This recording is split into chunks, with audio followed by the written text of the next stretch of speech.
Gator, the story that I've referenced, I'll just say this. I think Sean Windsor's really good.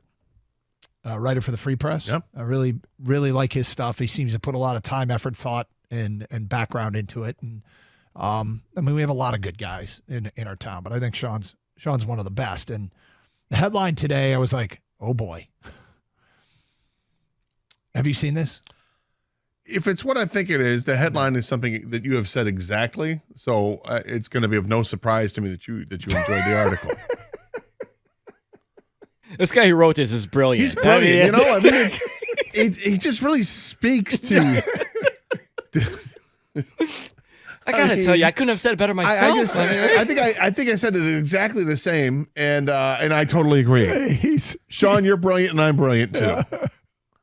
The headline is... Get ready for it. What's the headline, Doug? Detroit Lions were right to pass on Jalen Carter and draft Jahmyr Gibbs, Sam Laporta.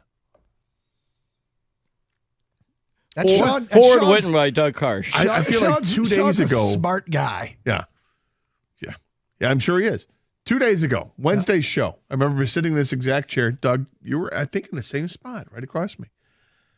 And Ken, you were behind the glass. And Doug said that.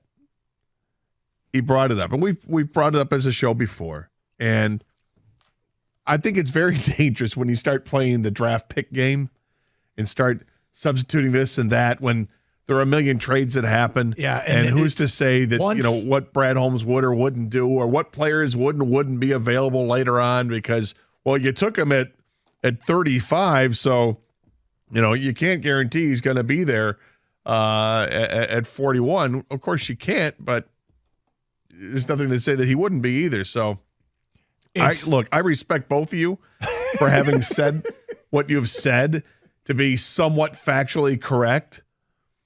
But I think we can also agree that we don't know who is going to be around. You don't. I'm going to read in part what he wrote. And again, the headline, sometimes headlines aren't written by the writers themselves. I don't think there was a time there they weren't. Maybe cutbacks, maybe they are now. So you love the headline writer. Headline writer's brilliant. But the content in the story is pretty good too. Yeah. And it's more than just about that. That's part of it. But the headline is Detroit was right to pass on Jalen Carter and draft Jahmyr Gibbs and Sam Laporta.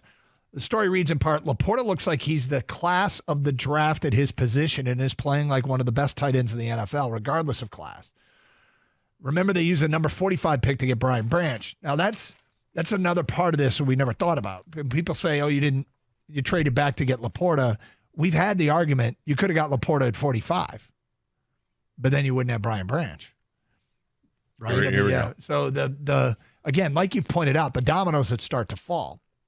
He later writes, Gibbs showed Monday. What Gibbs showed Monday didn't come out of nowhere. He played well the week before in Baltimore, for one.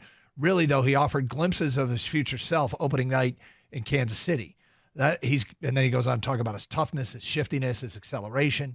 And he writes, that toughness inside isn't solely what's going to make him a difference maker. His elusiveness is, his hands are, his top-end speed is. Holmes liked Gibbs more than any other back in the draft, and for that matter, he liked Gibbs at number 12 more than any other offensive player on the board. So,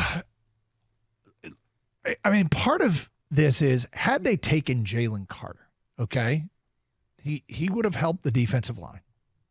There's no question. Mm-hmm. He would have helped the defensive line if he was playing like what he is doing in Philly through, what have they played, 8 games? Plug those 8 games into Detroit, he would have helped the defensive line. Then there would have been other things that they would have had to make up for, not to get. The funny thing is I can't even sit here and truly make what I believe is a definitive case that they did the right thing going after Gibbs and Laporta, getting Gibbs and Laporta instead of Carter. But I am open to the idea that what they have done wasn't dumb and could work. That is a very tame way to make my case. I could yell and scream from mountaintops that they did the right thing, but I just want people to be, I don't like telling people how to think, but I'm asking that they be open-minded that what they did actually could work.